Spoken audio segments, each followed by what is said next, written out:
الحمدللہ وحدہ والصلاة والسلام علی من لا نبی بعد اما بعد فاعوذ باللہ من الشیطان الرجیم بسم اللہ الرحمن الرحیم۔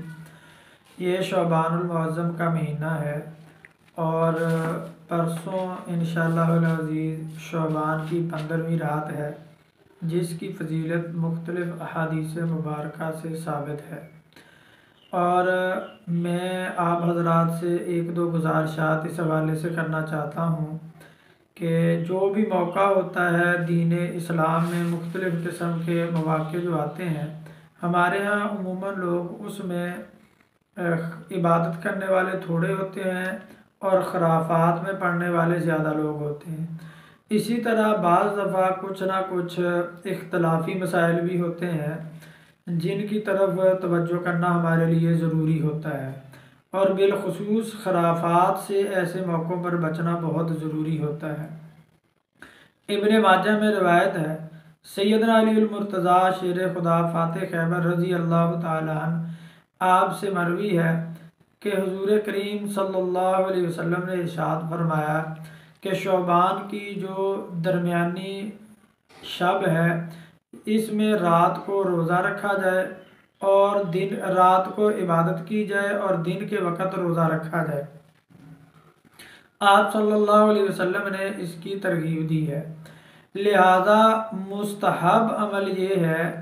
کہ شعبان کی 15ویں رات کو عبادت کی جائے اور دن کے وقت روزہ رکھ لیا جائے۔ یہ مستحب ہے، یہ فرض واجب یا لازم نہیں ہے کہ اگر کوئی چھوڑے گا تو اس کو گناہ ہوگا، اگر کوئی رکھے گا تو ثواب ہوگا، اس طرح نہیں ہے، بلکہ اگر کوئی چاہے تو رات کو عبادت کرے، اللہ اس کو اجر اور ثواب عطا فرمائیں گے۔ اگر کوئی نہیں عبادت کر سکتا تو اس کو گناہ نہیں ہے۔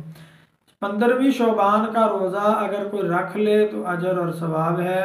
اگر کوئی نہیں رکھتا تو اس کو کسی قسم کا کوئی گناہ نہیں ہوگا۔ یہ تو وہ بات ہے جو فضیلت کی ہے۔ یہاں میں ایک مسئلے کی طرف آپ حضرات کو متوجہ کرنا چاہوں گا کہ ایک حدیث مبارکہ جس کی سند پر محققین کو کلام ہے، جس حدیث کو ضعیف بھی کہا جاتا ہے، کہ آپ صلی اللہ علیہ وسلم 15ویں شعبان کی رات کو قبرستان گئے ہیں۔ دیکھیں، یہ اس حدیث مبارکہ کو لے کر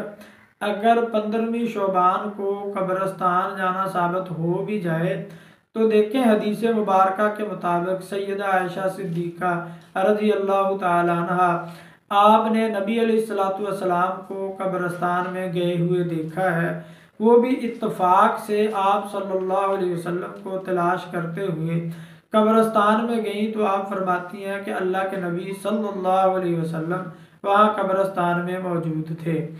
آپ دیکھیں، یہاں سمجھنے کی کچھ باتیں ہیں کہ نبی علیہ السلام نے 15ویں شعبان کو قبرستان جانے کا کوئی بہت بڑا اہتمام نہیں فرمایا کہ آپ نے صحابہ کرام کو اس بات کی ترغیب دی ہو کہ یہ شعبان کی 15ویں رات ہے، تم سارے میرے ساتھ ملو، اکٹھے ہو جاؤ، جمع ہو جاؤ، ہم قبرستان میں جائیں گے۔ بلکہ آپ صلی اللہ علیہ وسلم کے حجرہ مبارک میں، گھر مبارک میں آپ کی زوجہ محترمہ ام المؤمنین صدیقہ کائنات سیدہ عائشہ صدیقہ رضی اللہ تعالیٰ عنہ موجود ہیں۔ آپ ان کو بھی ساتھ لے کے قبرستان میں نہیں گئے۔ آپ صلی اللہ علیہ وسلم کے اصحاب میں سے ظاہری بات ہے جو خدام لوگ تھے وہ آپ کے قرب میں موجود ہوتے تھے، آپ نے ان کو بھی نہیں کہا۔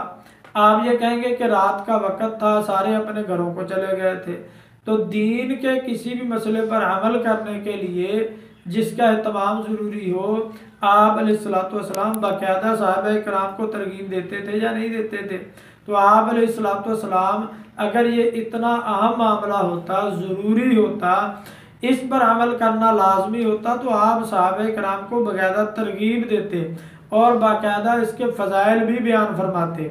تو اس لیے میری گزارش یہ ہے، پہلی بات تو یہ ہے کہ قبرستان جانے کا اہتمام کرنا کوئی ضروری نہیں ہے، اور دوسری گزارش یہ ہے کہ آپ لوگ اگر قبرستان پھر بھی جانا چاہتے ہیں تو جس طرح اللہ کے محبوب صلی اللہ علیہ وسلم سے ثابت ہے، آپ اس انداز میں جائیں، شور شرابہ کرتے ہوئے، اہتمام کر کے، اعلانات کر کے، لوگوں کو جمع کر کے، جتھوں کے جتھے بنا کے قبرستان میں جانے کی ضرورت نہیں ہے۔ یہ اپنی طرف سے ایک رائج کردہ طریقہ ہوگا، یہ آپ صلی اللہ علیہ وسلم سے ثابت شدہ جو عمل ہے اس میں اضافے کی ایک صورت بنے گی،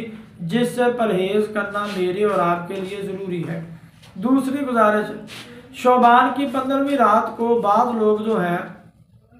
وہ بہت زیادہ شور شرابہ کرتے ہیں، پٹاخے وغیرہ بجاتے ہیں، اور باقاعدہ طور پر سامان لا کر دکاندار حضرات جو ہیں وہ فروخت کرتے ہیں، اور لوگ بچوں کو ان کاموں پہ لگا دیتے ہیں یا بچے خود ہی لگے ہیں اور یہ شور شرابہ کرتے ہیں۔ دیکھیں، یہ عبادت کی رات ہے، بخشش کی رات ہے، یہ شرارت یا شور شرابہ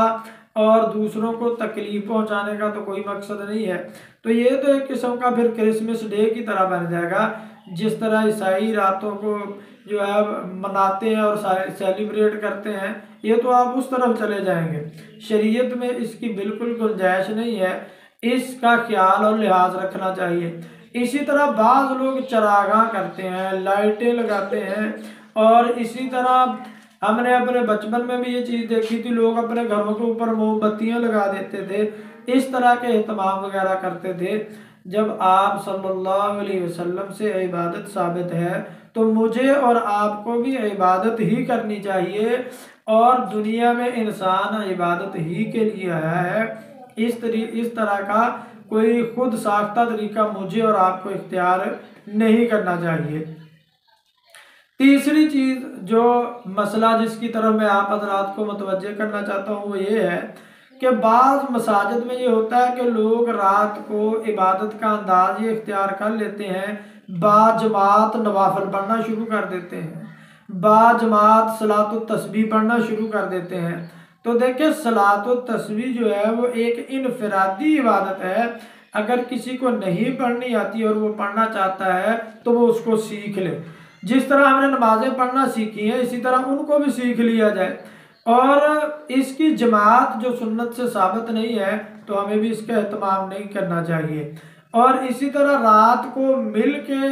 جو ہے عبادت کرنا جب ثابت نہیں ہے تو ہمیں بھی اس سے احتیاط کرنا چاہیے۔ ہاں، یہ ایک الگ بات ہے کہ کچھ لوگ مل جائیں اور جو ہے ان کو دین کی تبلیغ کر دی جائے، دین کا کوئی مسئلہ بتا دیا جائے، اتفاقاً جمع ہو اور وہاں پر کوئی عالم دین جو ہے وہ لوگوں کو واضح و نصیحت کر دے، یہ ایک الگ چیز ہے۔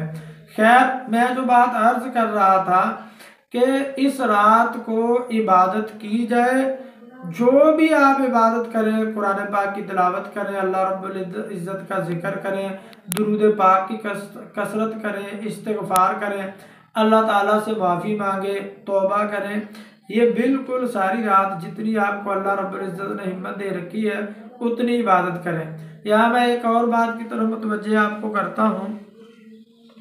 کہ سیدنا فاروق اعظم رضی اللہ تعالیٰ عنہ کے دور کا ایک واقعہ ہے کہ آپ نے ایک صحابی کی والدہ سے پوچھا کہ وہ صبح فجر کی نماز پہ کیوں نہیں آئے، تو انہوں نے کہا کہ جی امیر المومنین وہ ساری رات عبادت کرتا رہا ہے،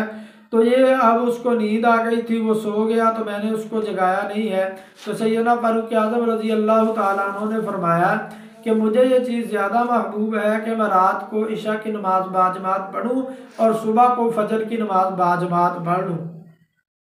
کیوں؟ اس لیے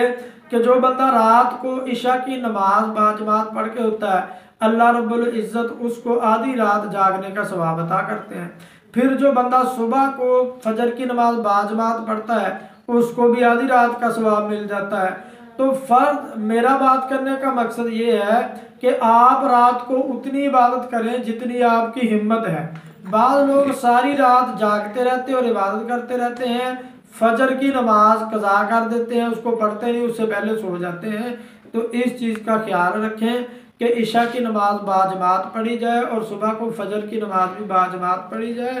نمازوں کو قضا نہ کریں۔ اللہ تعالی ہم سب کو 5 وقت باجماعت نماز پڑھنے کی توفیق عطا فرمائے۔ اگلی بات اس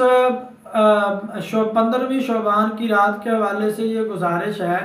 کہ ایک حدیث مبارکہ جس کی سند میں محققین کو کلام ہے، میں عرض کیے دیتا ہوں کہ آپ صلی اللہ علیہ وسلم نے فرمایا اس رات کی فضیلت کے حوالے سے کہ اس رات کو اللہ رب العزت قبیلہ بنو کلب کی بکریوں کے بالوں سے بھی زیادہ لوگوں کی بخشش فرما دیتے ہیں۔ یہ حدیث مبارکہ کا مفہوم ہے، تو اس لیے کثرت سے توبہ استغفار کی جائے، اللہ تعالیٰ کی بارگاہ میں اپنی بخشش کا سوال کیا جائے، اور دن کے وقت کوشش کریں، مستحب عمل ہے کہ روزہ رکھ لیں۔ اگر کوئی بندہ نہیں رکھتا تو اس کو کسی قسم کی کوئی